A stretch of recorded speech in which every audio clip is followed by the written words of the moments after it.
Science, découverte, prenez de l'avance. Bienvenue dans Futuris. Jour de marché à 30 dans le nord de l'Italie. Mariuccia, Aldo, Silvana et autres voisins et amis font un tour avant de se rendre ensemble au centre social pour personnes âgées. Tous ont allègrement dépassé les 70 ans. Aujourd'hui, un nouveau gadget technologique les attend. Il s'appelle Alice.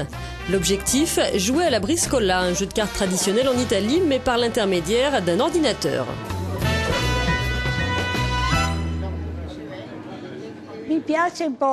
J'aime bien, ça fait fonctionner les neurones, ça m'ouvre l'esprit. Et même si je suis assez vieille, je suis capable d'apprendre beaucoup de choses.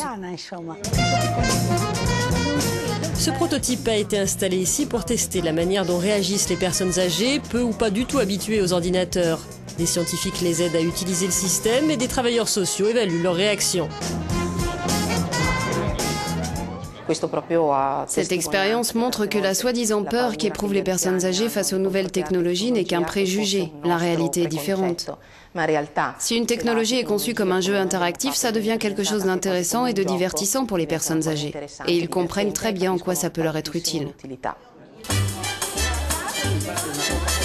Alice n'est que l'un des nombreux prototypes développés au sein d'un programme de recherche européen appelé NetCarity.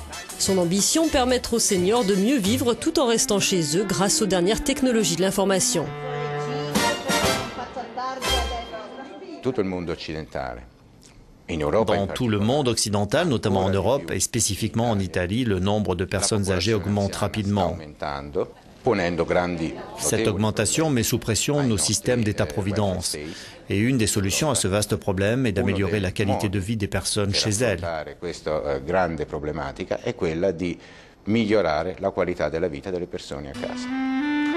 La première étape a été d'identifier les besoins spécifiques des personnes. Les conclusions sont claires, ils veulent profiter de la vie tout en se sentant en sécurité, intégrés et entourés.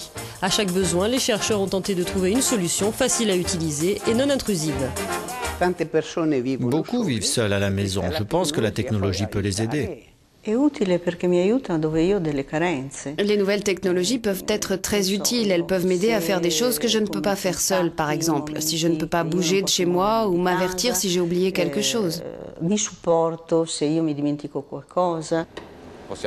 La réponse des chercheurs s'illustre à travers ce mur intelligent. Relié à des capteurs et à des caméras répartis dans la maison, l'ordinateur est programmé pour rappeler des rendez-vous ou encore donner l'alerte en cas de situation dangereuse. Imaginons qu'une personne âgée est sur le point de sortir de chez elle. Elle a complètement oublié qu'elle était en train de cuisiner des pâtes. La cuisinière est allumée, l'eau bout. Le système envoie automatiquement ce message sur le mur. Vous avez oublié d'éteindre le gaz. Grâce à cette capacité de surveillance autonome, le système informatique a identifié et réagi à une situation dangereuse. Je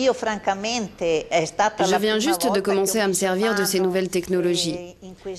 Comment vous les appelez? Ces prototypes ont été ma toute première expérience de l'usage des technologies high-tech. Ça m'amuse. Mais pour m'en servir, j'ai souvent besoin de l'aide de mes petits-enfants.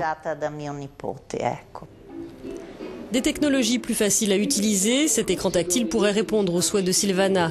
Il utilise un rayonnement infrarouge et peut être installé n'importe où dans la maison. Les fenêtres se déplacent et s'agrandissent facilement, de quoi s'adapter aux éventuels problèmes de vue et de mobilité des utilisateurs.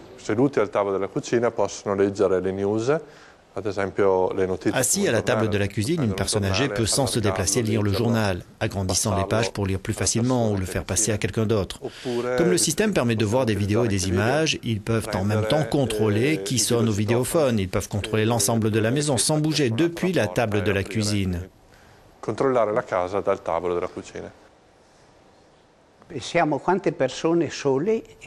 Combien de personnes vivent seules chez elles? Beaucoup, nous sommes beaucoup. Et on passe de nombreuses heures isolés, sans voir personne. Pour lutter contre ce sentiment d'isolement, les chercheurs travaillent sur ce genre de prototype. Une table d'ordinateur mobile, son graphisme privilégie les photos et les icônes de grande taille. On peut passer des coups de téléphone sans composer le numéro ou recevoir et envoyer des messages. On peut facilement créer une lettre et écrire « Salut, comment ça va ?» Vous refermez le courrier et vous l'envoyez à qui vous voulez.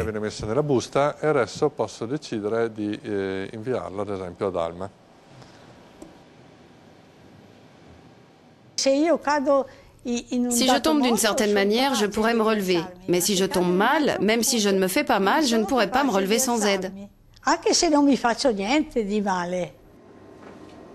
Face à ce problème très répandu, les chercheurs mettent au point des caméras 3D intelligentes. Grâce à de complexes algorithmes, les caméras peuvent détecter la chute d'une personne âgée. Elles activent alors d'elles-mêmes un système d'alerte. Sappiamo che gli anziani nel 30% dei casi subiscono almeno una caduta durante l'anno. Nous savons qu'environ 30% des personnes âgées sont victimes d'une chute au moins une fois par an. C'est donc important de savoir où et quand une personne qui vit seule est tombée. Nous avons donc développé un système de caméras 3D réparti dans un appartement. Il est relié à un centre intelligent qui reçoit, lit et coordonne l'information issue des images. Si le système détecte une chute, il prend contact avec un proche ou un centre d'appel, ce qui permet de venir en aide à la personne le plus rapidement possible. Possa essere soccorsa nel più breve tempo possibile. Sono Alice. Vogliamo giocare? Metti la prima carta e vediamo cosa succede. Partons à présent pour Alicante, dans le sud-est de l'Espagne, où vivent André, Pepe, Consuelo et Pepita. Ils sont retraités, âgés de 65 à 75 ans et en parfaite santé. De temps à autre, eux aussi se retrouvent dans un centre pour personnes âgées. Et eux aussi sont les acteurs d'un programme de recherche afin de tester un tout nouveau prototype. Il s'agit d'une table de jeu spécialement conçue pour exercer leur mémoire et leur capacité psychomotrice.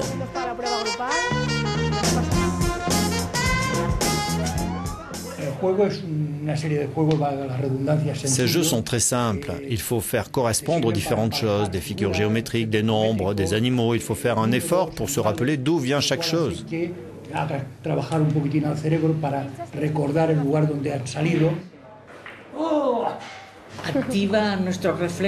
Ça fait marcher nos réflexes physiquement et mentalement. Ça nous aide à les utiliser et à ne pas les laisser se détériorer.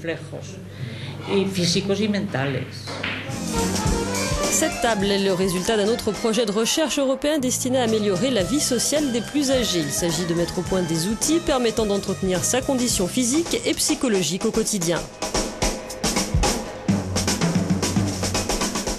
Hay tres objetivos fundamentales dentro del proyecto. Cette table de jeu a 3 objectifs principaux. Le premier est d'offrir les technologies les plus récentes aux personnes âgées à travers un format facile à utiliser, qui fasse tomber les barrières, qui les empêche de s'en servir. Le deuxième est de leur fournir un nouvel outil pour socialiser, pour rester en contact avec les autres, pour se sentir soutenus. Et le troisième objectif est de leur fournir une série de jeux spécialement conçus pour stimuler les capacités cognitives.